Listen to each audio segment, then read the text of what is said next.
श्री गणेशाय नमः. श्री सरस्वत्यै नमः. श्री गुरुभ्यो नमः. श्री मातृपितृभ्यो नमः. श्री कुलदेवताभ्यो नमः. ओम श्री परमात्मने नमः. तर आतापर्यंत आपले मनाचे श्लोकचे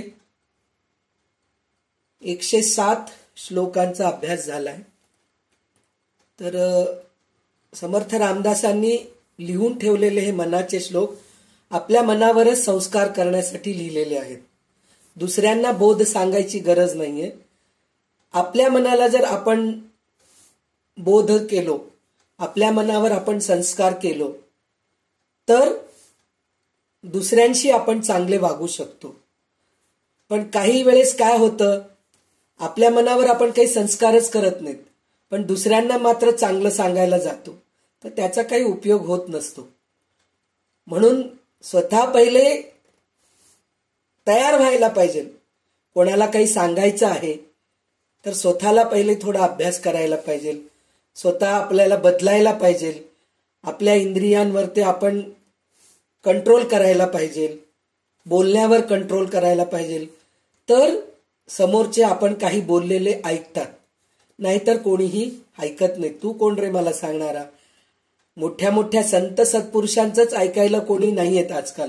अशा कितीतरी गोष्टी म्हणजे प्रवचनकारांच्या अनुभवास असं येतंय की बिचारे ते हे करायला येतात, काय म्हणतात, सांगण्यासाठी म्हणजे प्रवचन देण्यासाठी म्हणून येतात, पण ऐकणारे श्रोते फार कमी असतात.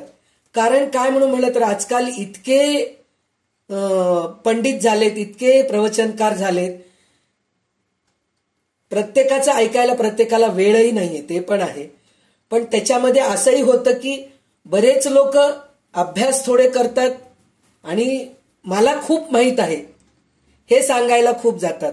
तर आता आपल्याला ह्या पुढच्या 9 श्लोकांमध्ये रामदास स्वामींनी हेच सांगितलेलं आहे की वाद संवाद हे सोडून द्या. तुम्ही हे सांगितलंय, तुटे वाद संवाद तो हितकारी. म्हणजे वाद सोडून द्या, संवाद करा, तर तुमच्या हिताचं होतं. पण काय होतं, संवाद करण्याच्या ऐवजी माणसं काय करतात, वाद करतात. वाद करतात म्हणजे काय, तुझ्यापेक्षा मी किती श्रेष्ठ आहे, किंवा मी म्हणलेलंच बरोबर आहे, तू म्हणलेलं चूक आहे. आणि दुसरी गोष्ट असं आहे की तुझ्यापेक्षा मला जास्त माहित आहे, हे सांगण्याचं खूप प्रयत्न करत असतात. तर त्याच्यासाठी म्हणून संवादाच्या ऐवजी वाद होतं. आणि इथं संवाद करा, वाद सोडून द्या, हे सांगायचं. अजून एक हे काय म्हणून म्हणलं तर, आपण कोणाजवळ जरी जातो, कोणाशी आपण संवाद करतो की आपल्या बरोबरीचे जे असतात, म्हणजे आता आपण जो सिनेमाचं नाटक करतो, म्हणजे ऍक्टर आहे, तो जाऊन शिल्पकारशी बोलू शकतो का, नाही बोलू शकत. ऍक्टर ऍक्टरशीच बोलू शकतो, शिल्पकार शिल्पकारशीच बोलू शकतो, कलाकार कलाकारशीच बोलू शकतो. तसं आता आपण अध्यात्म ग्रंथ घेतोय हातामध्ये, वाचनासाठी म्हणून, अभ्यासासाठी म्हणून आपण हे घेतोय. तर आपण ह्या गोष्टीच संवाद करतो, आपण एकमेकांशी बोलतो. काय गीतेमध्ये काय आहे, हो भगवद्गीतेमध्ये काय आहे, रामायणामध्ये काय आहे, महाभारतामध्ये काय, हे आपल्याला रोज नवीन ऐकायला आवडतं. आणि प्रत्येक जण आपल्या ग्रुपमध्ये म्हणा किंवा जे खरोखर संवाद करणारे आहेत, जे खरोखर संत संगतीत आहेत, ते लोक संवादच करतात, वाद करत नाहीत. मला काही माहित नाही, हो तुम्ही सांगा मी ऐकते, असं म्हणणारे सगळेजणी आहेत. तर त्याच्यासाठी आपल्या ग्रुपमध्ये किंवा कुठेही गेलं तर वाद होत नाही. तर दासबोधामध्ये हेच सांगितलेलं आहे की आपल्याला पुष्कळ काही माहित असतं. मला भागवत माहित आहे, मला महाभारत माहित आहे, मला रामायण माहित आहे, मला दासबोध माहित आहे, मला ज्ञानेश्वरी माहित आहे, मला सगळं काही ग्रंथ माहित आहेत. पण मी एक 10 लोक बसलेले आहेत, कोणाचं तरी प्रवचन चालू आहे, तर मी तिथं जाऊन बसते समोर, ऐकते पूर्ण. पण तिथं जाऊन मला महाभारत येतं बरं का, मला भागवत येतं बरं का, असं जर मी सांगत बसले तर ते मूर्खपणा ठरतं. तर तसं करू नका. हेच पुढच्या 8-9 श्लोकामध्ये रामदास स्वामी सांगत आहेत. आणि दुसरी गोष्ट असं आहे, आपण संत सत्पुरुषांकडे, ज्ञानी माणसांकडे किंवा आपल्यापेक्षा मोठे आहेत त्यांच्याजवळ जाताना मला काहीही येत नाही ह्या भावनेने जावं आपण, तर आपल्याला काहीतरी नवीन शिकायला मिळतं आणि नवीन ऐकायला मिळतं. जरी जुनंच ऐकायला मिळालं तरी सुद्धा त्याच्यामध्ये अजून काहीतरी चांगल्या पद्धतीने चांगले उदाहरण देऊन ते आपल्याला सांगतात. जरी एखाद्या वेळेस उदाहरणही सेम असेल, सांगणंही सेम असेल, ओवी पण सेम असेल, श्लोकही सेम असेल, विषय पण सेम असेल, पण परत एकदा आपल्याला ऐकायला मिळतं. ह्या भावनेने आपण जायला पाहिजे. पण आपण बऱ्याच वेळेस जे अहंकारी लोक असतात ते लोक काय करतात, मला सगळं काही येतं म्हणून जातात. पण एक गोष्ट लक्षात ठेवा, आपण कोरं कागद घेऊन गेलो तर त्याच्यात आपण काहीतरी लिहू शकतो, पण पूर्ण पेपर भरलेलं आहे तिथं आपण लिहिणार कुठं? लिहिणार नाही. म्हणून आपलं मन स्वच्छ करून घेऊन जावं, निर्मळ करून घेऊन जावं, मल राहू नये आपल्या मनामध्ये. संत सज्जनांकडे जाताना निर्मल मनाने, रिकाम्या बुद्धीनी जावं. मला खूप बुद्धी आहे ह्या ह्याच्यानी जर गेलो तर तिथं आपल्याला काही नवीन शिकायला मिळत नाही, उलट वादविवादच होतात.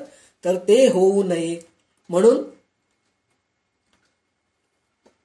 समर्थ 8-9 ओवी सांगितलेले आहेत.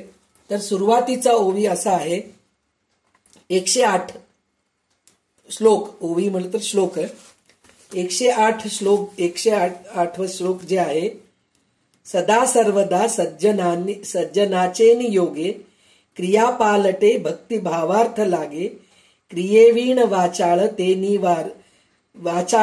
ते निवारी तुटे वाद संवाद तो हितकारी. म्हणजे काय, मना सत्पुरुषांच्या संगतीत नेहमीच आपल्या आचरणामध्ये बदल घडवतो आणि भगवंताच्या अस्तित्वाची जाणीव निर्माण होऊन त्याचे प्रेम लागते. स्वतः आचरल्याशिवाय उगाच बडबड करू नये. तत्वानुकूल संभाषण होऊन जी चर्चा निकालांत निघते ती परमार्थाला उपकारक ठरते. म्हणजे सत्पुरुषांच्या संगतीत नेहमी आपल्या आचरणामध्ये बदल घडवतो. तुम्ही विचार करा, आपण सत्पुरुषांचे प्रवचन वगैरे ऐकतो किंवा ग्रंथ वाचतो. आत्ता जसं रेखाताई म्हणले, नूतन आपल्याला नवीन काहीतरी मिळत राहतं. त्याचप्रमाणे संत सत्पुरुषांकडे गेलो आपण तर आपल्याला त्यांचे चांगल्या गोष्टी कानावर पडल्यानंतर आपण त्याच्यामध्ये आचरण करावं ही वृत्ती निर्माण होत जाते. वृत्ती निर्माण होत गेल्याने त्याप्रमाणे आपण आचरणही करतो. आपण जेव्हा भगवद्गीतेमध्ये क्रोधात भवती सम्मोह सम्मोहात स्मृती विभ्रम हे श्लोक शिकल्यानंतर तुम्ही सगळ्यांनी हे अनुभव घेतला असाल, आपल्यामध्ये थोडा तरी रागाचा प्रमाण कमी झाला असेलच. कारण काय, आपल्याला भगवंत स्वतः सांगितलेले आहेत की राग कमी करा. तुम्ही राग कमी केल्याने काय काय आपल्याला फायदे होतात हे भगवंत स्वतः आपल्याला सांगितलेले आहेत. 17व्या अध्यायामध्ये आहाराबद्दल सांगितलेले आहेत. आहार कसं घ्यावं, आपण कशा प्रकारे आहार घेतलं तर आपल्या आचरणामध्ये बदल होतं, ह्याच्यामध्ये सुद्धा आपल्यामध्ये फरक आला असेल. जे सतत खायचं जे वेळ होतं ते थोडं कमी झालं असेल. मसालेदार खायचे पदार्थ जे आहेत ते खाणं कमी करून थोडंसं आपण माइल्ड सात्विक जेवण जेवावं. ह्या गोष्टींवर आचरणामध्ये जरी फरक नाही आला तरी विचारामध्ये तरी थोडा फरक आला असेल. कारण प्रयत्न करू आपण थोडंसं, आपल्या शरीराला पण सूट होत नाही आणि ते तामसिक गोष्टी खाल्लं, तामसिक गोष्टीचा विचार केलं तर आपल्या स्वभावामध्ये पण तामसिक वृत्तीच होते. ह्याच्यासाठी आपण त्या गोष्टीत सुद्धा आपण बदल केलो असेलच नक्कीच.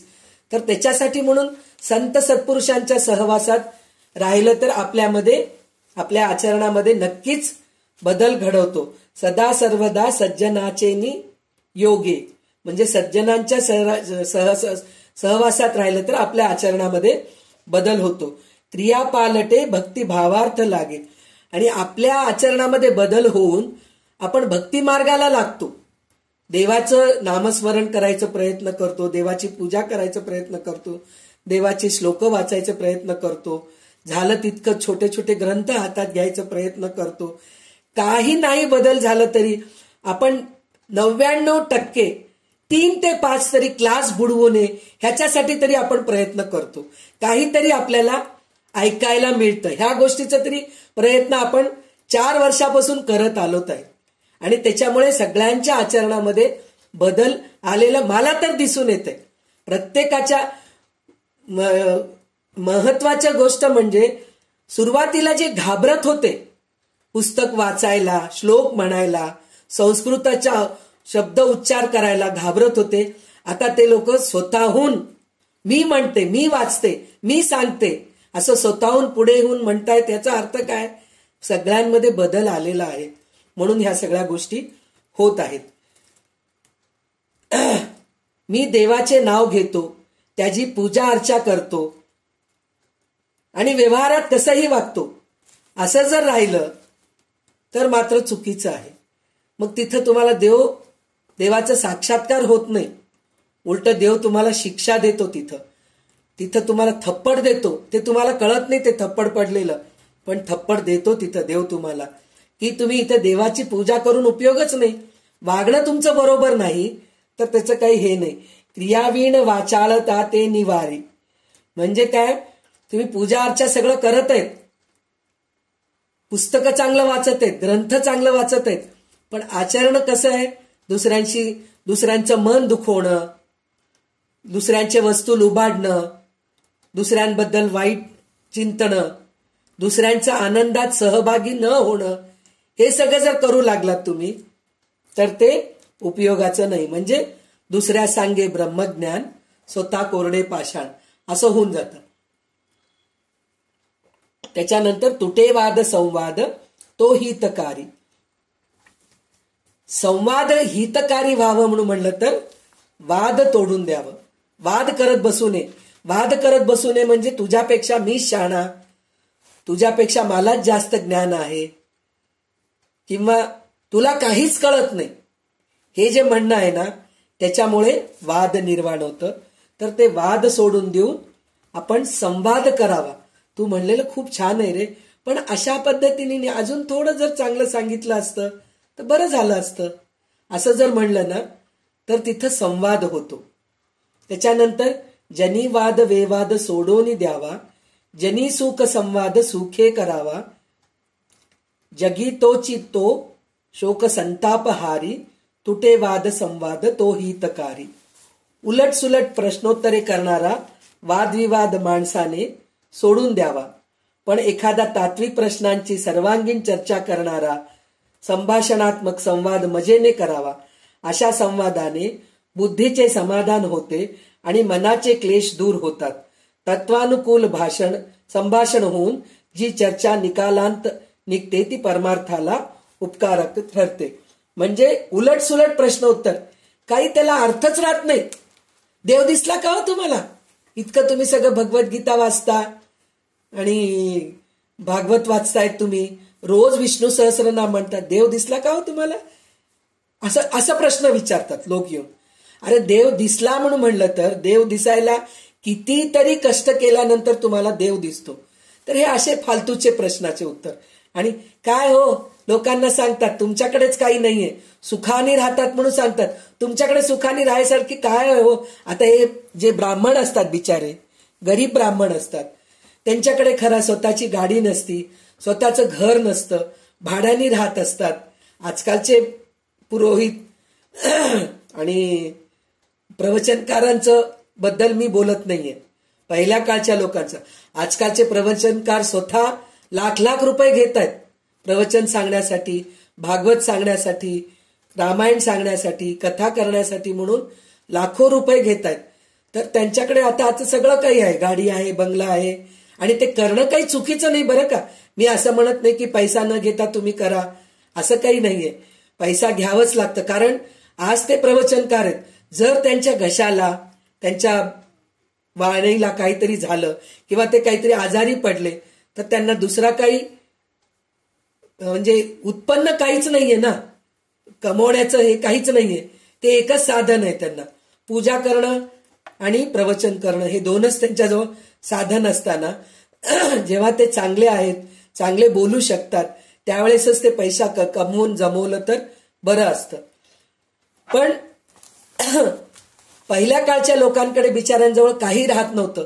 त्यांना जाऊन जर आपण असं म्हणलो, काय हो मोठ्या मोठ्या गोष्टी सांगतात, देवाचं नामस्मरण केलं तर तुमचे सुख सगळे, दुःख सगळे नष्ट होतात, तुम्हाला सगळं तुमच्या इच्छा पूर्ण होतात, देव तुमची इच्छा पूर्ण करतो, देव तुम्हाला प्रत्यक्ष येऊन तुम्हाला मदत करतो. तुम्हाला करतोय का हो मदत? तुमच्याजवळ तर काहीच नाहीये. असं जर म्हणलं तर उपयोगाचं नाहीये. ते इतकं छान सांगतायत म्हणून जर त्यांच्याशी जर आपण चांगलं बोललो तर किती छान होतं. म्हणून उलटसुलट प्रश्न करू नये, त्याच्यानी वादविवाद निर्माण होतो. पण एखादा तात्विक प्रश्नांची सर्वांगीण चर्चा करणारा संभाषणात्मक संवाद मजेने करावा. म्हणजे चांगलं. अहो तुम्ही ते महाभारतमध्ये द्रौपदी वस्त्रापहरणाच्या वेळेस कृष्णाने कसं मदत केला हो, हे वाचलात का तुम्ही? मी वाचलेल्या आहे पुस्तकामध्ये असं होतं. तुम्ही वाचलेल्या पुस्तकात कसं आहे हो? हे बरोबर आहे का? आता दासबोधच आहे. गीता प्रेसचं दासबोध आणि बेलसऱ्यांचं दासबोध आणि साखरे महाराजांचं दासबोध असे हे 3 दासबोधांचा अर्थ आहे. तर ह्या दासबोधाचा अर्थ थोडं त्यांना जसं सुचलंय त्यांनी लिहिलं असेल, ह्यांना जसं सुचलं त्यांनी लिहिलं असेल, तर त्यांचं बरोबर आहे ह्यांचं चूक आहे असं म्हणणं हे नाहीये. तर ह्याच्यामध्ये काय चांगलं लिहिलेलं आहे, ह्याच्यामध्ये काय चांगलं लिहिलेलं आहे, असं जर आपण संवाद करू लागलो तर तिथं आपल्याला ज्ञान मिळतं, वाद होत नाही, वादविवाद होत नाही. तर तसं आपण छान संवाद करत दिवस घालवावा. आणि अशा संवादाने बुद्धीचे समाधान होते आणि मनाचे क्लेश दूर होतात. राग येत नाही तिकडं, मनामध्ये जर काही शंका असतील ते पूर्ण होतात, क्लेश होत नाही, दुःख होत नाही आणि समाधान होते. आपल्याला ऐकायला मिळालं ह्या गोष्टीचं समाधान होतं आणि तिथं वाद सोडून देऊन संवाद करणं हेच हितकारी आहे असं समर्थ रामदास स्वामी सांगतायत. त्याच्यानंतर 110वा श्लोक असा आहे, तुटे वाद संवाद त्याते म्हणावे, विवेके अहंभाव याते जिनावे, अहंता गुणे वाद नाना विकारी, तुटे वाद संवाद तो हितकारी. शेवटचा श्लोक असाच आहे की तुटे वाद संवाद तो हितकारी. म्हणजे वादविवाद नसलं, चांगलं बोलणं असलं तर ते हितकारी, संवाद हितकारी होतं असं आहे. ज्या चर्चेमध्ये समस्या सुटते त्या चर्चेला संवाद म्हणतात. म्हणजे जिथं भांडण होतं त्याला वाद म्हणतात आणि जिथं समाधान मिळतं त्याला संवाद म्हणतात. तुटे वाद संवाद त्याते म्हणावे, विवेके अहंभाव याते जिनावे. म्हणजे माणसाने विवेकाच्या सहाय्याने अहंकार नाहीसा करावा. संवाद व्हावा म्हणजे अहंकार राहू नये तिकडं, तरच संवाद होतं. अभिमान बाळगून वाद केला तर अनेक विकार प्रकट होतात. म्हणजे अहंकार, मीच शाणा आहे म्हणून जर बोलत गेलो आपण तर तिथं वाद, अहंता गुणे वाद नाना विकारी. म्हणजे तिथं वाद निर्माण होतं, संवाद होत नाही. वाद निर्माण होऊन तिथं दुःखच पदरी पडतं. म्हणून वाद सोडून संवाद करणं हेच हितकारी आहे म्हणून म्हणतायत. हिताकारणे बोलणे सत्य आहे, हिताकारणे सर्व शोधून पाहे, हिताकारणे बंड पाषांड वारी, तुटे वाद संवाद तो हितकारी. म्हणजे हिताकारणे, हित म्हणजे आत्महित, म्हणजे आत्मचा आपल्या कल्याण करून घेणं. हे हिताकारणे बोलणे सत्य आहे. तुझ्या आत्मकल्याणासाठी जे खरे आहे ते तुला मी सांगतोय. म्हणजे मना, तुला जे चांगलं व्हावं, तुझं चांगलं व्हावं म्हणजे माझं चांगलं व्हावं म्हणून तुला हे सांगतोय की विचाराने सर्वांचा शोध घे आणि मग आत्महिताचा मार्ग निश्चित कर. सगळ्यांचं ऐक तू मना, सगळ्या संतांचं ऐक, पण त्यात काय चांगलं आहे ते तुझ्या मनालाच विचारून तू शोधून पहा आणि म्हण त्याच्याप्रमाणे तू आचरण कर. एक जण एक सांगतं. आता तुम्हाला ह्याचा अनुभव तर पुष्कळ येत असेल. मी नेहमी हे उदाहरण देते. व्हॉट्सॲपवरती आपल्याला दररोज एक मेसेज येतं काहीतरी आपल्या शरीरासंबंधी. बीपी असलं तर हे खाणं योग्य आहे, हे खाणं अयोग्य आहे म्हणून असं काहीतरी येतं. त्याच्या 2 दिवसामध्ये अजून एक कोणीतरी सांगतं.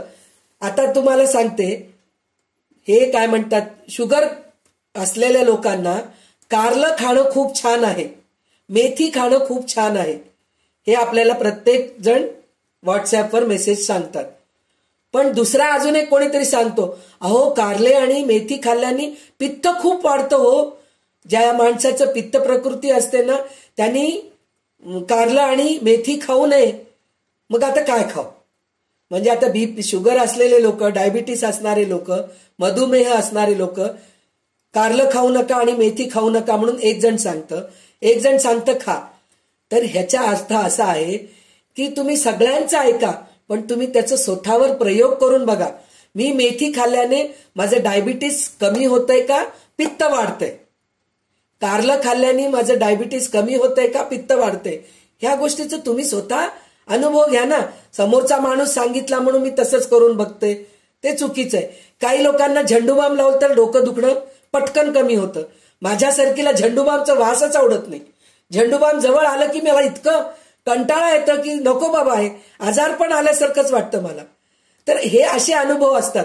काही लोकांना झेंडूबाम जवळ घेतल्याशिवाय झोपच येत नाही आणि मला झोप उडून जाते. अशा प्रकार असतात. म्हणून प्रत्येक जण आपला आपण हिताकारणे सर्व शोधोनी पाहे. म्हणजे मी हे भौतिक गोष्टी सांगतेय, झेंडूबाम शरीराच्या बद्दलच सांगतेय, कारण आपण अजून देहात्मबुद्धीमध्येच आहेत, आत्मबुद्धीमध्ये नाहीयेत आपण. तर ह्या गोष्टी आपण देहाच्या बद्दल विचार करतोय, पण आत्मबुद्धीसाठी सुद्धा नवविधा भक्ती आहे आपल्यामध्ये. तर त्याच्यामध्ये नामस्मरण करणं बरोबर आहे का? तुम्हाला नामस्मरण केल्याने फळ मिळतोय का, आनंद मिळतोय का बघा. किंवा देवपूजेमध्ये तुम्हाला आनंद मिळतोय का बघा. स्तुती करण्यामध्ये आनंद मिळतोय का बघा. कीर्तन ऐकण्यामध्ये, प्रवचन ऐकण्यामध्ये आनंद मिळतोय का बघा. ग्रंथ वाचण्यामध्ये आनंद मिळतोय का बघा. आता एक जण म्हणतं ग्रंथ वाचलं तर खूप छान आहे, पण काही लोकांना ग्रंथ हातात घेतलं की झोपच येते हो, मग त्यांना ते उपयोगच नाही. मग तशा लोकांनी ऐकायचा प्रयत्न करावं. तर ऐकता ऐकता सुद्धा झोप लागून जाते. त्यावेळेस नामस्मरण करा. ते नाही जमलं देवपूजा करा तुम्ही. ते नाही जमलं स्तोत्र म्हणायचा प्रयत्न करा.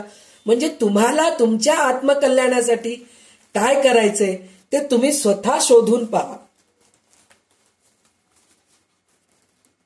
विचाराने सर्वाचा शोध घे आणि मग आत्महिताचा मार्ग निश्चित कर. म्हणजे तुझा आत्महित कशात होतोय ते तू स्वतःच निर्णय घे. दुसऱ्यांच्या सांगण्यावर ते जाऊ नकोस. देवधर्माच्या विरुद्ध असणारे हीन नास्तिक मत आणि तर्कशुद्ध थोतांड पोसणारे आचार विचार बाजूस सार. म्हणजे बरेच नास्तिक लोक सांगतात काही नाही हो, देवपूजा करण्यात वेळ घालवणं वेस्ट आहे. अहो ते अभिषेक करतात हो, किती पाणी वाया जातं. दुधाचा अभिषेक करतात, त्याच्याऐवजी जाऊन गरीबाला द्या ना असं म्हणून सांगणारे बरेच लोक आहेत. पण हे ऐकून तो जो ऐकणारा माणूस आहे तो ना धड अभिषेकही करत ना दुसऱ्यालाही देत. म्हणजे असलेलंही जातं नसलेलंही जातं म्हणल्यासारखं. तर त्याच्यासाठी म्हणून तुला कशात आनंद आहे हे तू स्वतः शोधून पहा. म्हणून ते नास्तिक लोकांच्या वाटेला जाऊ नकोस. जे लोक काहीही सांगतात त्यांच्याजवळ तू जाऊ नकोस. संत सज्जनांकडे सत्संगामध्ये जा असं म्हणून स्वामी सांगतायत आपल्याला. 112वा श्लोक असा आहे, जनी सांगता ऐकता जन्म गेला, परिवाद वेवाद तैसाची ठेला, उठे संशयो वाद हा दंभ धारी, तुटे वाद संवाद तो हितकारी. मानवी समाजाच्या जीवनात सांगणारे सांगत गेले व ऐकणारे ऐकत गेले, तरी पण वादविवाद निर्माण करणारे तात्विक मतभेद कायमचे टिकले. याचं उदाहरण आता आपल्या ह्याच्यामध्येच आहे. काही लोक विष्णू भक्त आहेत, काही लोक शिवभक्त आहेत.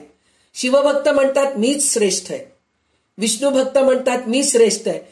हे दोघही श्रेष्ठ आहेत, कोणी कनिष्ठ नाहीयेत हे सांगून गेले पुष्कळ संत सत्पुरुष. पण ऐकणारे नुसतं ऐकलेत, पण आजही त्याच्यावर वादविवाद करतच राहतात. आम्हीच श्रेष्ठ, आम्हीच श्रेष्ठ, आमचेच ग्रंथ श्रेष्ठ, आमचेच ग्रंथ श्रेष्ठ असं म्हणणारे अजूनही आहेत. म्हणून समर्थ म्हणतायत की जनी सांगता ऐकता जन्म गेला. म्हणजे इतके जन्मापासून सांगत आहेत, 400 वर्षापासून सांगतायत, 500 वर्षापासून सांगतायत, ऐकतायत लोक. परिवाद वेवाद तैसेची ठेला. म्हणजे अजूनही ते वाद चालूच आहे, अजूनही त्याच्यामध्ये हे नाहीये तुमचा देव श्रेष्ठ, माझा देव श्रेष्ठ, तुमचं पंथ श्रेष्ठ, माझं पंथ श्रेष्ठ, मी जय श्रीराम म्हणतो, मी जय श्रीकृष्ण म्हणतो, हेच चालू असतं. तर ह्याच्यामध्ये न पडता आपण उठे संशयो वादहा दंबधारी, म्हणजे माणसांना अनेक प्रकारचे संशय आल्याखेरीज राहत नाही. ते निराकरण करण्यासाठी मग पोकळ वाद होतात. ते निराकरण म्हणजे त्याचं हे कळतच नाही, खरं सत्य काय ते माहीतच नसतं. पण नाही, आमच्यामध्ये असंच करतो आम्ही, आमच्याकडे असंच. त्याच्यावर ते मकरंद बुवाचं एक जोक आहे. तर ते म्हणतात शिवभक्त जे आहेत ना, दात घासताना असं घासतात म्हणे, आडवं घासतात म्हणे, कारण भस्म लावतात ना.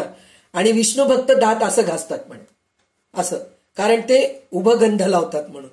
म्हणजे असे लोक सुद्धा आहेत. आम्ही असंच करतो. कुंकू लावण्यावर सुद्धा त्यांचं त्याच्यावर हे वादविवाद होतं. अहो, लांब कुंकू लावलं तरच नवऱ्याचं आयुष्य वाढतं म्हणे, गोल कुंकू लावलं तर नाही राहत म्हणे. हे अशा काहीतरी छोट्या छोट्या गोष्टीवर ते वादविवाद करत बसतात, त्याला काही अर्थच नसतं. तर त्याच्यासाठी म्हणून त्या गोष्टीमध्ये न पडता चांगल्या गोष्टी ऐकायचं आणि वाद सोडून द्यायचं, संवाद करत राहायचं, असं माणसं करायला पाहिजे. जनी हित पंडित सांडित गेले, अहंता गुणे ब्रह्म राक्षस झाले, तयाहून व्युत्पन्न तो कोण आहे, मना सर्व जाणीव सोडून राहे. म्हणजे मोठे मोठे विद्वान स्वतःचे आत्मकल्याण करून घेत नाहीत. खूप मोठे विद्वान असतात, चांगले ग्रंथ वाचलेले असतात, खूप पंडित असतात, सगळं काही असतं, पण स्वतःचं कल्याण करून घेत नाहीत. म्हणजे ते स्वतः तसं वागत नाहीत, दुसऱ्यांना सांगत सुटतात. दुसऱ्यांना आपलं प्रवचनमध्ये असे कित्येक प्रवचनकार आहेत, कीर्तनकार आहेत, छान इतकं सुंदर प्रवचन करतात, इतकं सुंदर काय म्हणतात त्याला कीर्तन करतात. पण घरी गेल्यानंतर मस्त सिगरेट पिणं, दारू पिणं, असे लोक सुद्धा बरेच लोक असतात. आणि आई वडिलांशी चांगलं वागत नाहीत. मग त्यांचं काय होतं म्हणे माहितीये काय, ते शेवटी ब्रह्मराक्षस होतात म्हणे. अहंता गुणे ब्रह्मराक्षस झाले. म्हणजे ह्या लोकांना चांगली गती मिळत नाही, चांगलं सांगतात पण वागत नाहीत ते लोक. तर त्याच्यामुळे ते लोकांना ब्रह्मराक्षस होतात म्हणे. ते मेल्यावर ब्रह्मराक्षस बनतात. त्याच्याहून अधिक विद्वान सापडणे कठीण. म्हणून म्हणा, आपल्या ज्ञानाचा अभिमान ठेवू नकोस, त्याहून व्युत्पन्न तो कोण आहे. अशा लोकांच्या वाटी तू जाऊ नकोस, वाद करून घेऊ नकोस. त्याच्यापेक्षा संवादामध्ये जा आणि चांगलं संवाद कर, चांगलं बोल, असं मनाला संस्कार घालत आहेत. फुकाचे मुखी बोलता काय वेचे,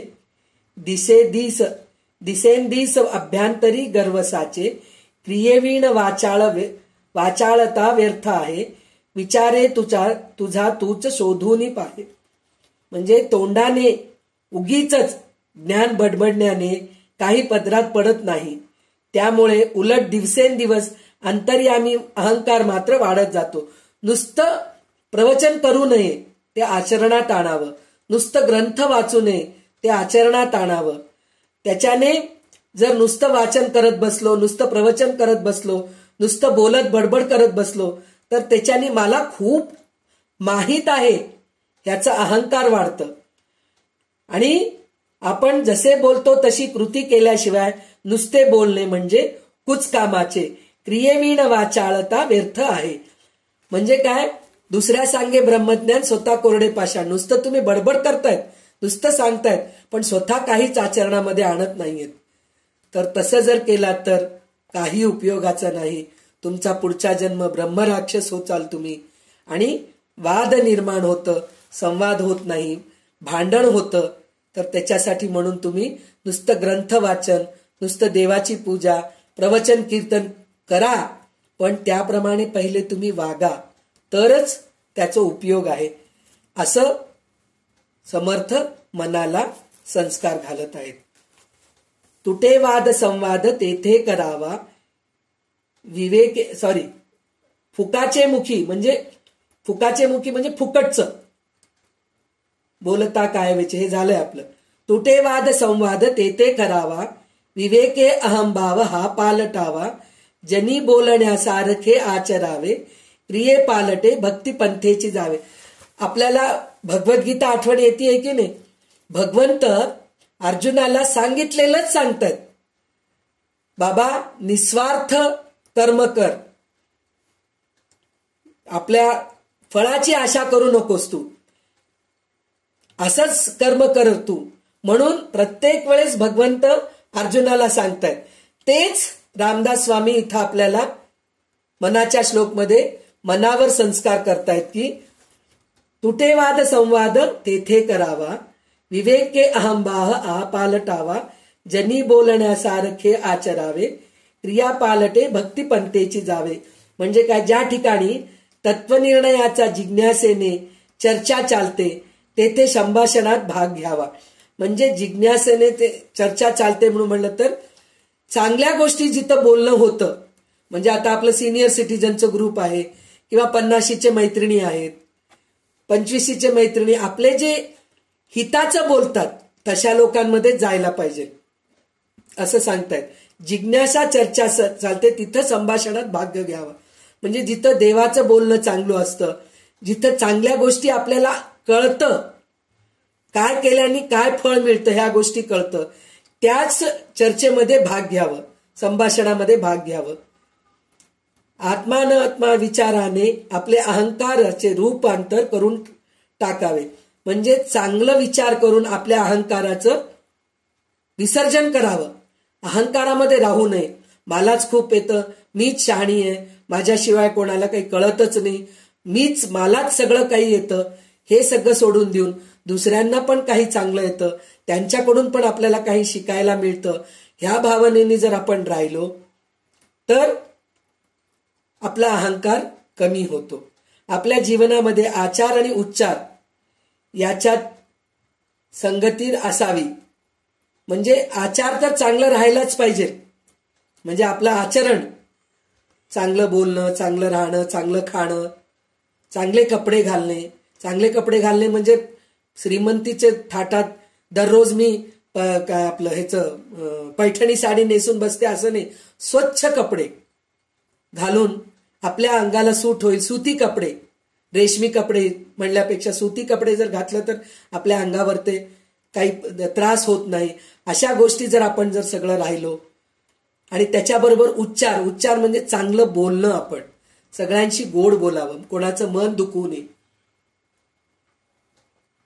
असं जर करत गेलो तर आपल्याला समूळ बदलून टाकणाऱ्या भक्ती मार्गाने भगवंताकडे वाटचाल होते आपली. म्हणजे आपले वाटचाल त्याप्रमाणे होते, भक्ती मार्गाने जातो आपण. नाहीतर रोज मी नटून थटून बसते, रोज लिपस्टिक लावून बसते, रोज डोक्यामध्ये मला फुलं पाहिजेच पाहिजे, रोज नवीन साडी पाहिजेच पाहिजे, रोज स्टार्च घातलेलं इस्त्री केलेलं साडी मी नेसते, असं जर आपण जर रोज राहिलो तर ते आपण भक्ती मार्गाकडे जात नाही. आपलं लक्ष सगळं दृश्यसृष्टीकडे असतं. फुलं कुठं मिळतात आपल्याला डोक्यात घालायला, ह्या गोष्टीकडे लक्ष. आज इस्त्रीच नाहीये, इस्त्री केलेलं नाहीये कपड्याला, म्हणून त्या गोष्टीचं दुःख होतं आपल्याला. किंवा दागिने मॅचिंगचे नाहीयेत, हो, त्या मॅचिंगचे दागिने नसल्यामुळे मॅचिंगचं लिपस्टिक नाहीये, ह्या गोष्टीकडे आपलं लक्ष राहतं. तर त्याच्यासाठी म्हणून आपलं आचार हे असतं. तर उच्चार पण चांगलं राहायला पाहिजे, म्हणजे चांगलं बोलायला पाहिजे, कोणाचं मन दुखवू नये, हे एक झालं. दुसरं आचरण आणि उच्चार. म्हणजे आचरण म्हणजे भक्तीच्या पंथाने जावं, म्हणजे देवाची पूजा करणं, देवासाठी जग करणं, सत्संग कुठं चालू आहे तिथं जाणं, तिकडल्या लोकांना मदत करणं, हे असं आचरण करायला पाहिजे. उच्चार चांगलं पाहिजे म्हणलं तर सुरुवातीला आपल्याला वाचायला चांगलं येत नसेल, संध्याताई रुद्र शिकवलेत आपल्याला, तर पहिले सुरुवातीला आपल्याला उच्चारण किती कठीण झालं, पण नंतर नंतर त्यांनी त्याचं आपल्याला समजून सांगितल्यानंतर आपल्याला ते उच्चारण किती छान यायला लागलं. उच्चारण चांगलं आलं की देव प्रसन्न होतो म्हणे. असं म्हणून आपलं उच्चारण बरोबर नाही, देव प्रसन्न होत नाही असं नाहीये. त्याचं एक उदाहरण असं आहे की लहान मूल आहे, त्याला बोलता येत नाही, बोबडं बोलतो तो, म्हणून आपण मुलाचं ऐकून घेत नाही का? आपण पण त्याच्याबरोबर बोबडच बोलतो, त्याचं ऐकून घेतो की नाही? त्याचप्रमाणे भगवंत जर आपल्याला खरोखर येत नाहीये, देवानी आपल्याला जन्मल्यापासूनच बोबडं बोलायला दिलंय.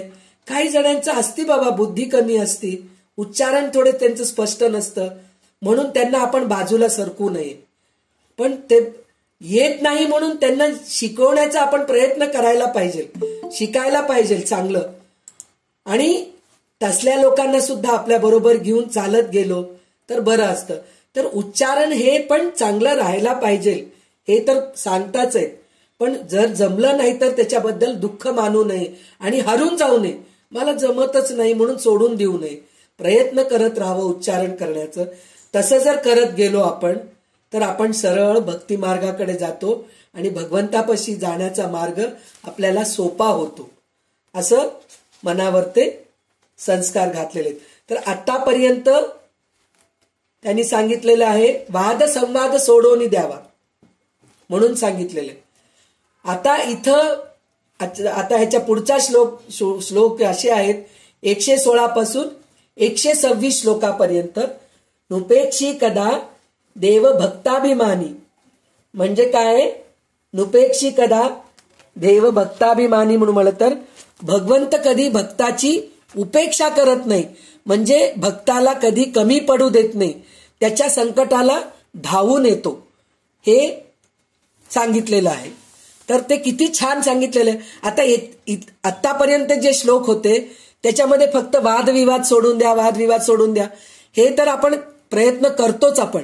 कारण एकतर आपलं वय झालेलं आहे, आपण बरेच पावसाळे उन्हाळे बघितलोत, वाद करून आपल्याला काही उपयोग नाहीये, हे आपल्याला कळून चुकलेलं आहे. तर संवादच करतो. संवाद जरी नाही केलं तरी मौन धारण करतो आपण, हे असं आपल्यामध्ये आहे. पण आता ह्याच्या पुढे भगवंत आपल्यासाठी धावून कसं येतो हे आपल्याला रामदास स्वामी सांगत आहेत. बहुश्रापिता कष्टला अंबरीश तयाचे स्वये श्रीहरी जन्मशोषी दिला क्षीर सिंधू तया उपमानी नुपेक्षी कदा देव भक्ताभिमानी. तर आता ह्याच्यामध्ये अंबरीश राजाचं एक गोष्ट आहे आणि उपमन्यू, हे दोन गोष्टी आहेत. बऱ्याच लोकांना माहित असेल पण ह्याच्यामध्ये आलेलं आहे म्हणून मी परत सांगते ही गोष्ट. अंबरीश राजा एकादशीचं व्रत करायचा, निर्जला एकादशी, नुसतं एक तीर्थ घेऊन नुसतं पाणी पिऊन, पाणी सुद्धा न पिता असं एकादशी करून द्वादशीचं जे मुहूर्त असतं, द्वादशीचं जे वेळ असतं त्या वेळेला बरोबर तीर्थ घेऊन एकादशीचं उपास सोडून देऊन मग देवाचं प्रसाद घ्यायचं, असं त्याचं नेम असतं. तर द्वादशीचं एकादशीचं जे व्रत करतात ते विष्णू भक्त आहेत, सोमवार करतात, शिवरात्र करतात, हे लोक सगळे शिवभक्त आहेत. म्हणून शिवभक्तांनी एकादशी करू नये असं काही नाहीये, किंवा एकादशी करणाऱ्यांनी सोमवार करू नये, शिवरात्री करू नये असं पण नाहीये. पण इथं अंबरीश राजा जो आहे तो विष्णू भक्त होता, तर तो असा एकादशी करायचा.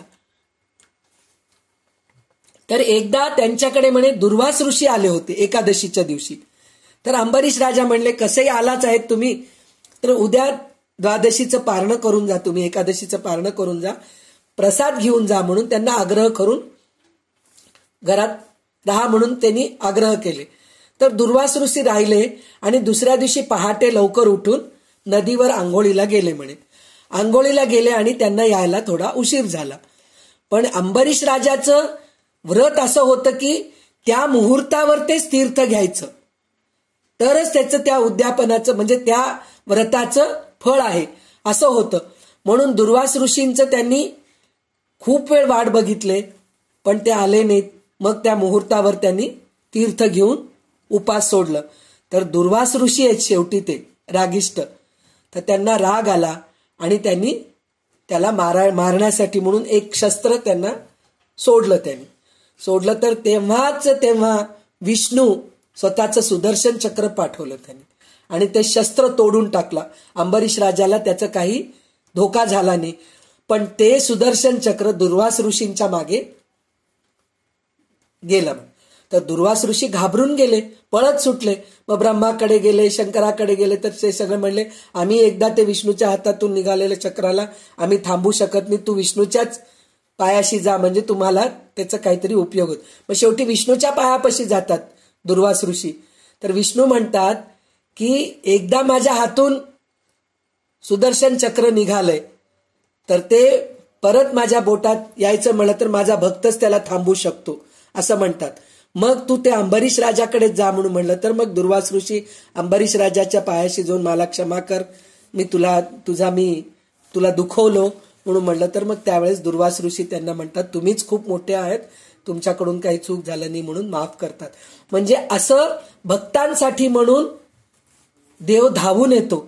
नुपेक्षी कदा देव भक्ताभिमानी, म्हणजे उपेक्षा कधीच करत नाही. आणि दुसरी गोष्ट अशी आहे, उपमन्यू म्हणून एक धौम्य व्याघ्रपाद ऋषीचा मुलगा होता म्हणे. तो एकदा ऋषींच्या आश्रमामध्ये गेला. गरीब होते ते ऋषी. त्यांचा मुलगा एकदा दुसऱ्या ऋषींच्या आश्रमामध्ये गेला म्हणे. आश्रमामध्ये गेलं तर तिथं त्याला तेव्हा गाईचं धारोष्ण दूध, म्हणजे तेव्हा काढलेलं दूध प्यायला दिलेत म्हणे तिकडं. तर त्याला ते दूध खूप आवडलं म्हणे. घरी आल्यानंतर तो स्वतःच्या आईला म्हणला म्हणे, दुसऱ्या दिवशी आईला म्हणला म्हणे आई मला धारोष्ण दूध पाहिजे. पण ती बाई बिचारी गरीब, तिच्याजवळ गाय नव्हतं, गाईचं दूध विकत घ्यायला पैसाही नव्हतं. म्हणून ती काय करायची, पाण्यामध्ये पीठ कालवून मुलाला दूध म्हणून द्यायची म्हणे.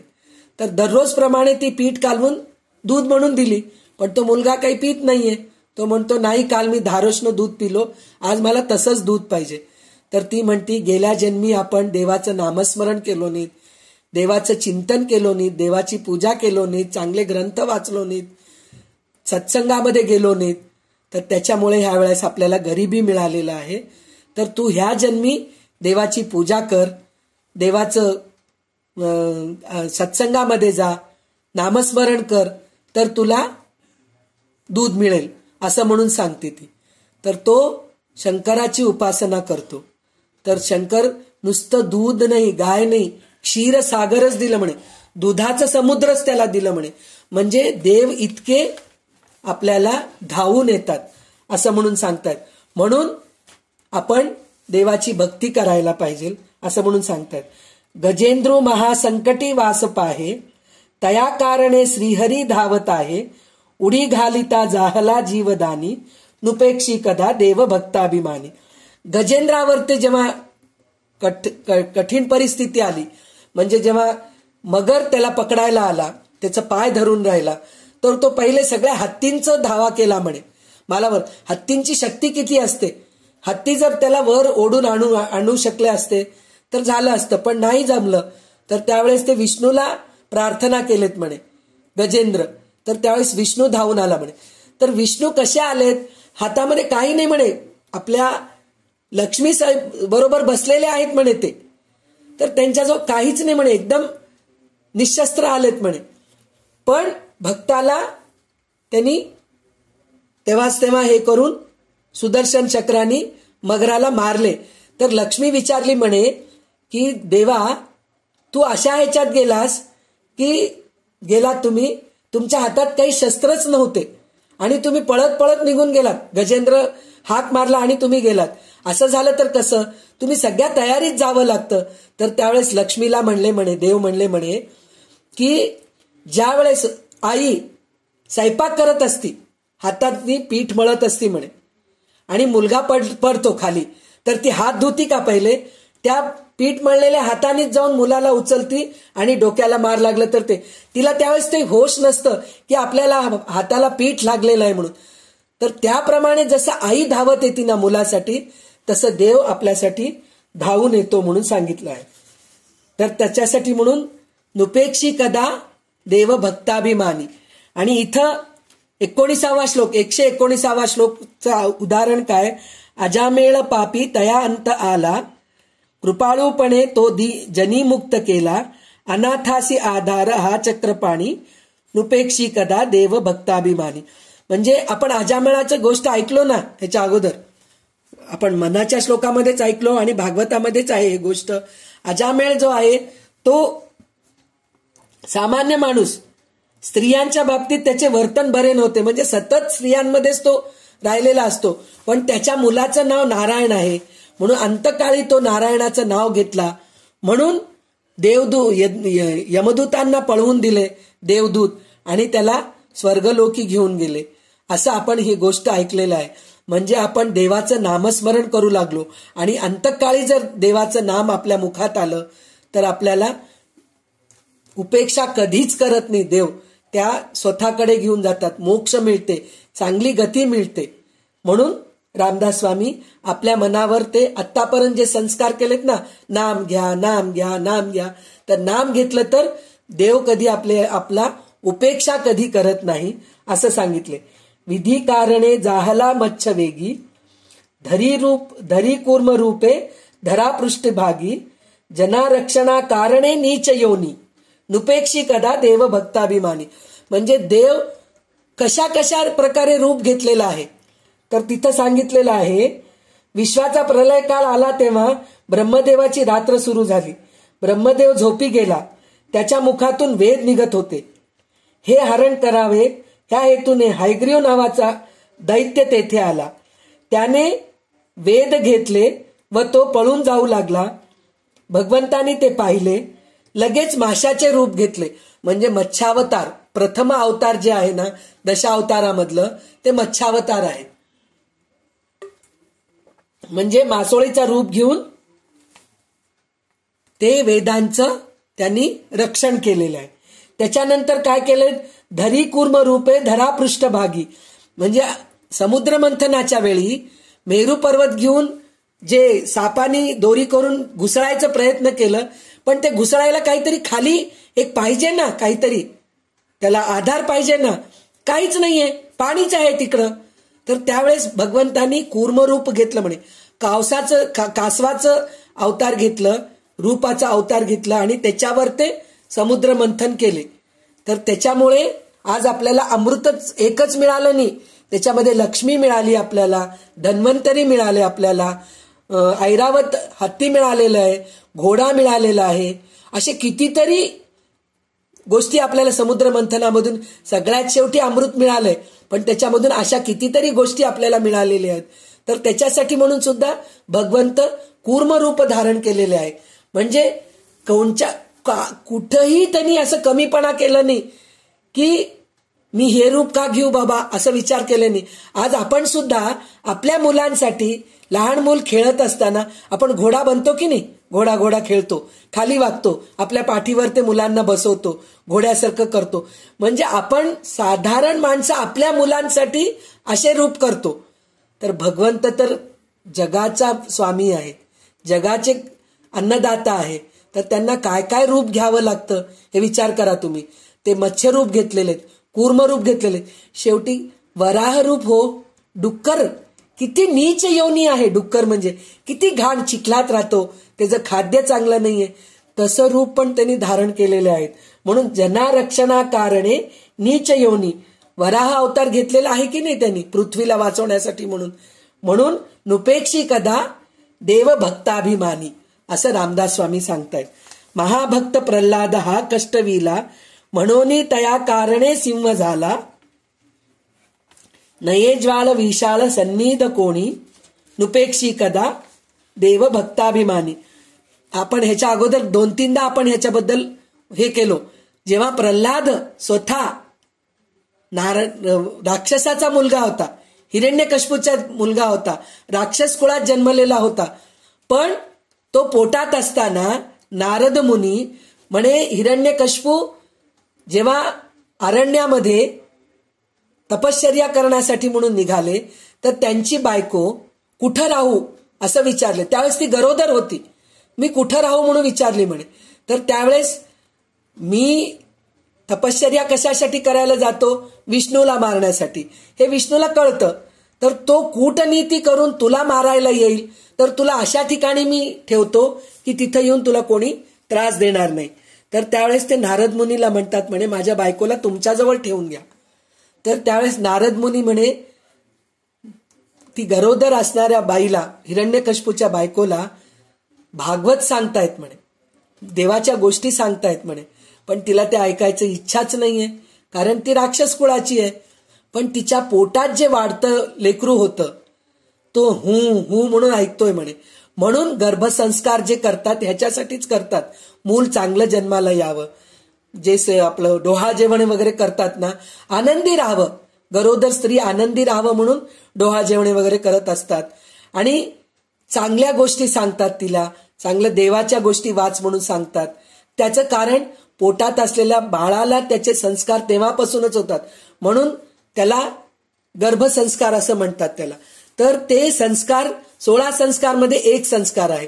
तर ते संस्कार त्याला मिळाल्यामुळे तो जन्मल्यानंतर जन्मल्याच नारायण नारायण सुरू केला. म्हणून देव त्याच्यासाठी म्हणून नरसिंह अवतार घेतलं म्हणे, त्याच्या वडिलांनाच मारण्यासाठी म्हणून. तेच आपण परवाच बोललो ना ह्या गोष्टीसाठी, मी ह्याच्यानी मरणार नाही, मी त्याच्यानी मरणार नाही, मग माणसानी नाही, मी जनावरांनी नाही, मी बाहेर नाही, घरी नाही, असं बरेच वर त्यांनी प्राप्त करून घेतले होते. ते त्या ह्याच्यातून त्याचं हे व्हावं, उद्धार व्हावं म्हणून भगवान नरसिंहाचा अवतार प्रल्हादाला वाचवण्यासाठी म्हणूनच नरसिंहाचा अवतार घेतलेला आहे म्हणून सांगितलेले आहे. प्रल्हाद जितका निरहंकारी त्यागी तितकाच हिरण्यकशिपू भोगी, म्हणजे त्याचा वडील हिरण्यकशिपू भोगी विलासी होता. अगदी बाळपणापासून प्रल्हादाला नामस्मरणाचा छंद लागला. हिरण्यकशिपूला ते खपले नाही. मुलाच्या डोक्यात शिरलेले भगवंताचे वेड नाहीसे व्हावे म्हणून हिरण्यकशिपूने त्याचा फार छळ केला.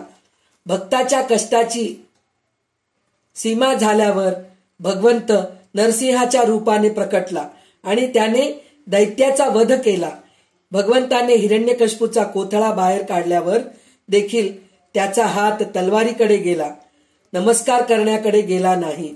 म्हणजे विचार करा, असं सांगतायत की हिरण्यकशिपूला मारल्यानंतर सुद्धा त्याचा हात जोडले गेले नाही भगवंतांना बघून.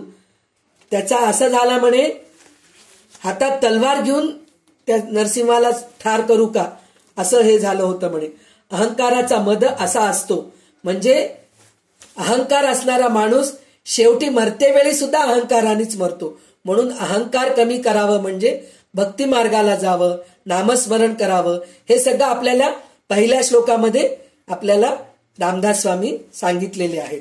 प्रभाते मनी रामचिंतित जावा, म्हणजे नामस्मरण करू लागलो, देवाचे पुस्तक वाचू लागलो, तर आपला अहंकार हळूहळू कमी होत जातं आणि मरत्या वेळी शेवटच्या क्षणी आपल्याला अंत्यकाळी देवाचं नामस्मरण येतं आणि नाम मुखामध्ये येतं.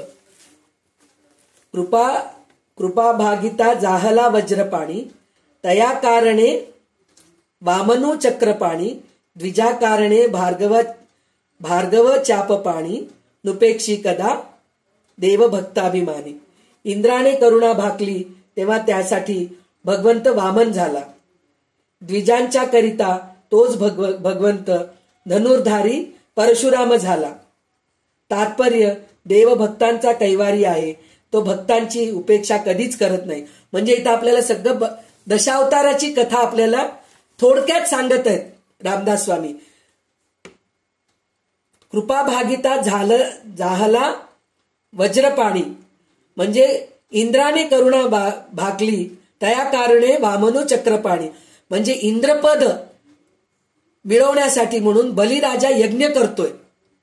तर ते इंद्राने भगवंताची प्रार्थना केली, त्यावेळेस वामन अवतार करून बलीचं गर्व हरण करून त्याला पाताळामध्ये पाठवून दिलं.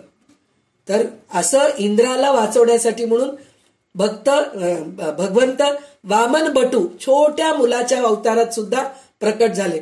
म्हणजे आतापर्यंत आपण किती अवतार बघितलो? मत्स्य अवतार, कूर्म अवतार, वराह अवतार, नरसिंह अवतार, नंतर वामन अवतार, आता आपण परशुराम, द्विजाकारणे भार्गव चापपाणी. भार्गव म्हणजे परशुराम, त्यांना भार्गव म्हणतात. म्हणजे जे क्षत्रिय जे होते पृथ्वीवर, ते सगळ्यांना गर्व आलेलं होतं, अहंकार आलं होतं, म्हणून पृथ्वी निक्षत्रिय करावं म्हणून परशुरामाचा जन्म झाला.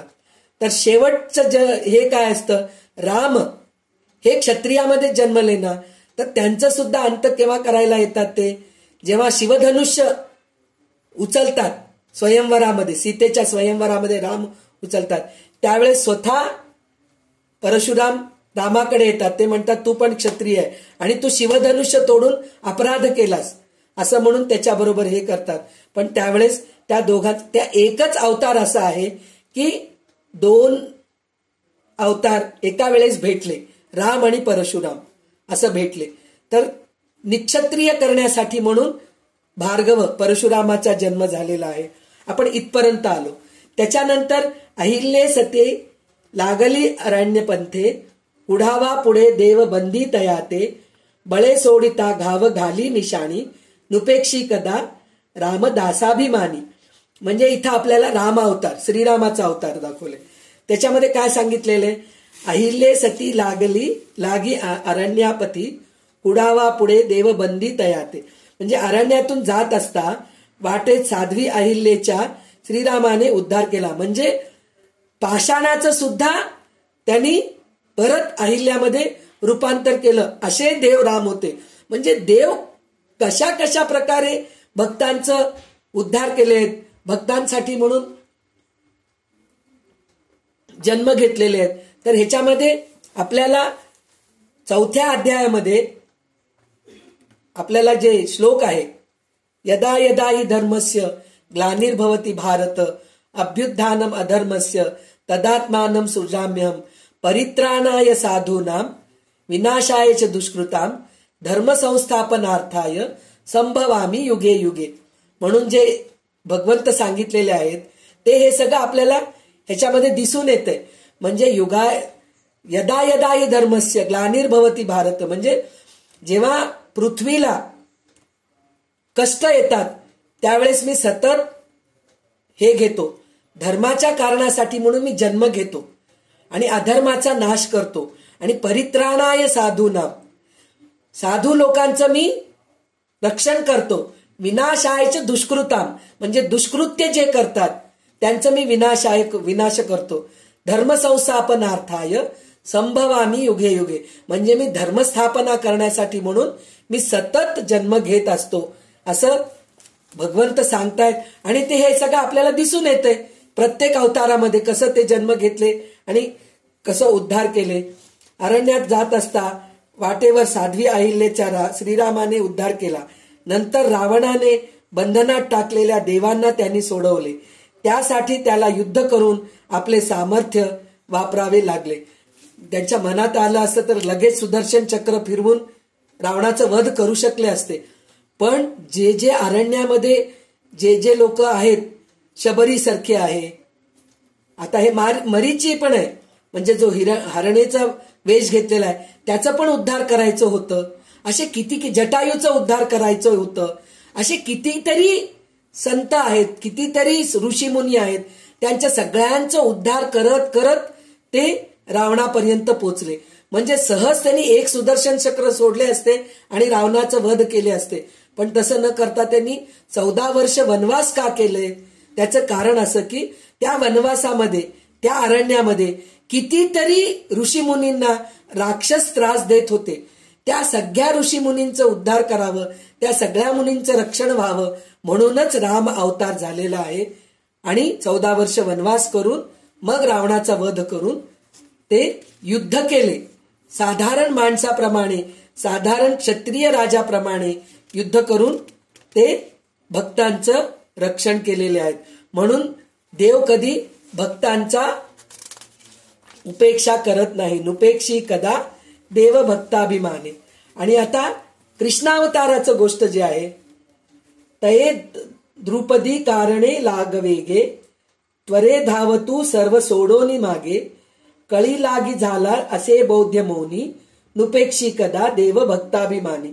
म्हणजे द्रौपदीला जेव्हा ती मयसभेमध्ये दुर्योधनाला बघून हसते, म्हणजे दुर्योधन ते मयसभा म्हणजे काय असतं, जे राजवाडा निर्माण केलेलं असतं तिथं सगळ्या आता ज्या आपल्याला आर्टिफिशियल गोष्टी मिळतात, फुलं दिसतात एकदम कसं वाटतं ताजे फुलं आहेत म्हणून ते असतात प्लास्टिकचे, पाणी आहे म्हणून वाटतं पण पाणी नसतं तिथं, ढग आहे म्हणून वाटतं पण तिथं ढग नसतं, असं सगळं काही जे आहे ना तिथं निर्माण केलेलं असतं. त्या राजवाड्यात दुर्योधन आलेला असतो आणि एके ठिकाणी पाणी आहे म्हणून तो हळू पाऊल ठेवतो पण तिथं पाणी नसतं, नुसतं तिथं पेंटिंग चित्रकला केलेलं असतं. तर तसं तो भुलून जातो आणि जिथं खरोखर पाणी असतं तिथं पाणी नाही पेंटिंग आहे समजून पाय ठेवतो आणि पडतो तो पाण्यामध्ये पडल्या त्यावेळेस द्रौपदी त्याला पाहून हसते. तर ती द्रौपदी मला बघून हसली ह्याच्या रागाने तो 25 खेळतो, द्यूत खेळतो, खेळून पांडवांना हरवतो आणि म्हणतो तुमच्या द्रौपदीला घेऊन या आणि तिचं मी वस्त्रापहरण करतो कारण ती मला बघून हसलेली आहे. तर त्यावेळेस ती द्रौपदी वस्त्रापहरण करताना सर्वात पहिले नवऱ्यांना बोलावती, आपल्या 5 पतींना बोलावती. तर ते काही करू शकत नाहीत कारण ते हरलेले आहेत म्हणून खाली मान घालून बसतात. त्याच्यानंतर कोण आपले द्रोणाचार्य भीष्माचार्यांना बोलावती, धृतराष्ट्राला बोलावती. धृतराष्ट्र पुत्रप्रेमापुढे काही करू शकत नाही आणि भीष्म आणि द्रोणाचार्य त्या राजाचं मीठ खातायत म्हणून ते लोक काही करू शकले नाहीत. तर शेवटी तिनं काय करती, भगवंताचं धावा करती. तर त्यावेळेस भगवंत स्वतः तिचं रक्षण करतात. तर असं कितीतरी साड्या तिला पोचवतात. म्हणजे देव काय करू शकत नाही हे सगळं आपल्याला ह्या दशावतारामध्ये हे आपल्याला सगळं दिसून येतं. आणि कलियुगामध्ये कळी लागी झाला असे बौद्ध मौनी, या कलियुगामध्ये भगवंताने काही काल मौन व्रत घेतले आहे.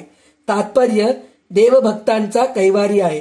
म्हणजे मौनी म्हणलं तर काय, आता ते देव शांत बसलेले, करा तुम्ही किती मस्ती करायचे करून घ्या, एकदा वेळ आला तर मी तुम्हाला करूनच दाखवतो म्हणून मौन बसलेला आहे.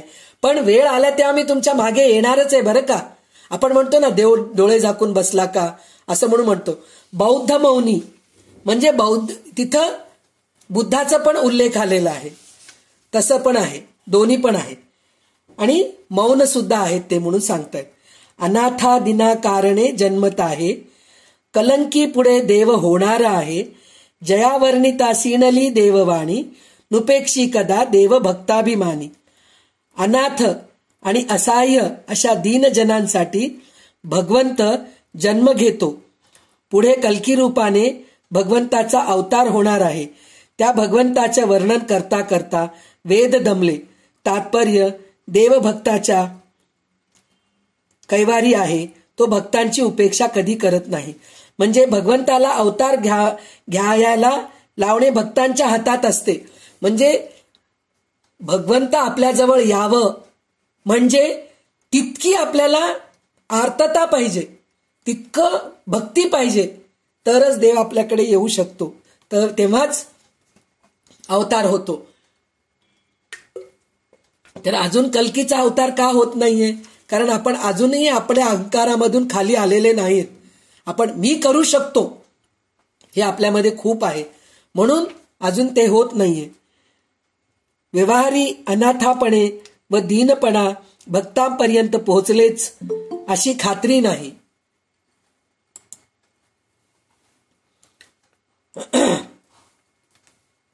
परिस्थितीच्या निमित्ताने ज्याचे अंतःकरण आर्त बनते आणि भगवंताहून अन्य कोणाची आस उरत नाही, त्यावेळी भगवंतापर्यंत हाक पोचते आणि तो मदतीला धावून येतो.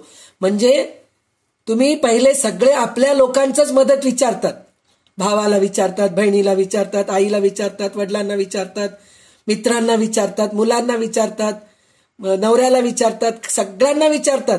पण देवाजवळ कधी जात नाही. एक गोष्ट इतकं छान अक्कलकोट स्वामी महाराज सांगून ठेवले आहेत ना, भिवू नकोस मी तुझ्या पाठीशी आहे. इतकं सांगितलं तरी आपल्याला विश्वास नाहीये हो. आपल्याला सतत डोक्यामध्ये एकच विचार असतं, माझे लोकच मला धावून येतात. पण तुम्ही हे विचार करा, तुमचे लोक तुमच्यासाठी धावून यावं म्हणजे ते देवाची कृपा तुमच्यावर व्हायला पाहिजे, तेव्हाच तुमचे लोक तुमच्यासाठी धावून येतात, नाहीतर येत नाहीत. म्हणून पहिले आपण भगवंतालाच प्रार्थना करावं, तर तेव्हा तो भगवंत आपल्यासाठी धावून येतो. म्हणजे कल्कीचं रूप कसं आहे, एक ब्रह्मचारी बटू तलवार घेऊन एका पांढऱ्या शुभ्र घोड्याच्या मागे चालत आहे, असे कल्की अवताराचे वर्णन आढळते. येथे घोडा हा राजसत्ता दाखवतो, बटू धर्माचे प्रतीक आहे, तलवार क्रांती दर्शवते. म्हणजे घोड्याला घेऊन येत आहे म्हणजे हे राज्यसत्ता. आता हे राज्य सगळं असंच चाललेलं आहे ना, आपलं जे गादीवर बसतायत ते सगळं पैसे लुबाडतायत. आत्ता 4-5 दिवसाखाली, आठवड्याखाली एक मोठं प्रकरण आपल्या दिल्लीत आलेलं आहे. आपल्याला कोणाचं नाव घेऊन काही करायचं नाहीये. दिल्लीत खूप मोठं प्रकरण झालेलं आहे. म्हणजे पहिले किती चांगलं वागून दाखवलेले गृहस्थ आता पदावर आल्यानंतर असे वेडेवाकडे वागतायत. म्हणजे ते घोडा आहेत आणि बटू जो आहे तो धर्माचा प्रतीक आहे. म्हणजे ते घोड्याला वेसण घालणारा आहे तो बटू. आणि तलवार जी आहे ना, क्रांतिकारी, म्हणजे मी नाश करणार, अधर्माचा मी नाश करणार आहे. असं कल्की अवतार म्हणजे राज्यक्रांती आणि धर्मक्रांती बरोबर घडून आणून नवीन समाज रचना करणारा महापुरुष होय.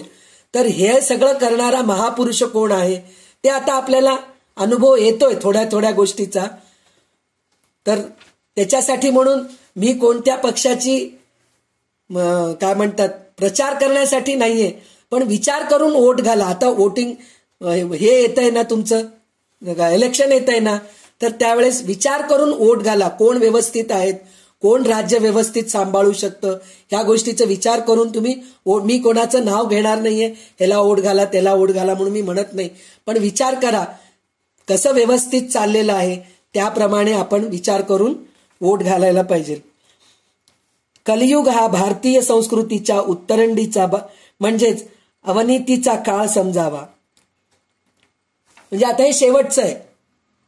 म्हणजे हे सगळं जे घाण जे आहे ना, म्हणजे जे विचित्र जे घडत आहे, जे घडू नये त्या गोष्टी घडत आहे, हे सगळ्या गोष्टी घडल्यानंतर पूर्ण सगळं बुडणार आहे. मग पुन्हा नवीन सुरू होणार आहे. जसं आता आपण बघितलो भागवतामध्ये दशावतारनी 22 अवतार बघितलो. त्या 22 अवतारामध्ये जेव्हा रामाचा अवतार संपलं की प्रळय झाला नाहीये, कृष्णा अवतार झालेला आहे. कृष्णा अवतार झालं की संपलं की नाही, कल्कीचं सुरू होत आहे. असं परीक्षित राजा स्वतःच्या ह्याच्यामध्ये पृथ्वी येऊन म्हणते की कल्की प्रवेश केलेला आहे, तर त्याच्यासाठी म्हणून तुम्ही कल्कीचं वध करा म्हणून म्हणती पृथ्वी. तर त्यावेळेस परीक्षित राजा म्हणतात की कल्कीचं वध मी करत नाही, कारण कली युगामध्ये नामस्मरणाला खूप महत्व आहे, तर ते नामस्मरण होऊ दे म्हणून मी कलीचं वध करत नाही, असं म्हणून परीक्षित राजा. म्हणजे एकानंतर एक कंटिन्युएशन आहे. पण कल्की जर संपल्यानंतर प्रळय होणार आहे आणि नवीन सगळं काही सुरू होणार आहे. त्यासाठी म्हणून म्हणतायत की नुपेक्षी कदा देव भक्ताभिमानी जया वर्णिती दे शीनली वेणवादी. म्हणजे कल्कीचं वर्णन सुद्धा इतकं आहे की वेद सुद्धा थकून गेलेत म्हणे. म्हणजे कलियुगामध्ये सुद्धा अशा चांगल्या गोष्टी होत आहेत, यज्ञयाग होत आहे, नामस्मरण होत आहे. आता आपण स्वतः बघतोत ना, दर 4 दिवसाला एक आपल्याला मेसेज येतं व्हॉट्सअपवरती, विष्णू सहस्रनामाचं पाठांतर करा तुम्ही, आठवड्यातून 2 भगवद्गीतेचं अध्याय वाचन करा तुम्ही, परत नामस्मरण करा, 108 वेळा नामस्मरण करा, ललिता सहस्रनाम वाचा तुम्ही किंवा विष्णू सहस्रनाम वाचा. असं दासबोधाचे पारायण होत असतात. गजानन महाराजांचं पारायण होतं. आता पाडवा झालं की अक्कलकोट स्वामी महाराजांचं पारायण होतं. म्हणजे ह्या सगळ्या गोष्टी होत आहेत. तर ह्या कलियुगामध्ये सुद्धा चांगल्या गोष्टी होत आहेत. पण त्या चांगल्या गोष्टीकडे दुर्लक्ष करून जर आपण वाईट गोष्टीच्या वळणाला गेलो, व्यसनाधीन झालो, वासनाच्या द्वारे पोचलो, तर आपल्याला देव कधी आपल्याजवळ येत नाही. हे सगळ्या गोष्टी जर आपण करत गेलो तर नुपेक्षी कदा देव भक्ताभिमानी, म्हणजे देव कधी सुद्धा भक्ताचं उपेक्षा करत नाही, असं रामदास स्वामी म्हणतायत. त्याच्यानंतर आहे आता 127 पासून 135 श्लोक पर्यंत धरी रे मना संगती सज्जनांची, हे आपल्याला पुढे शिकायला मिळणार आहे. तर आज आपण 126 श्लोकापर्यंत आपण अभ्यास केलो. तर भक्तासाठी कसं आपल्याला देव धावून येतात, कसे देव धावून येतात हे आपल्याला आताच्या 9-10 श्लोकामध्ये आपण शिकलो. आणि वादविवाद करू नये, म्हणजे संत संगतांबरोबरच वादविवाद करू नये असं नाही.